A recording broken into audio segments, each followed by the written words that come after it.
Tribuners kinerja pejabat di lingkungan pemerintahan Kabupaten Ogan Ilir kembali mendapat perhatian serius dari Wakil Bupati Ogan Ilir, Haji Ardani.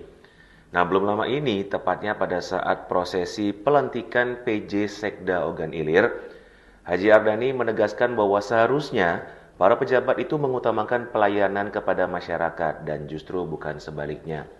Bahkan dalam proses tersebut, ia mengatakan bahwa ia menyoroti beberapa hal yang sudah selayaknya harus diubah.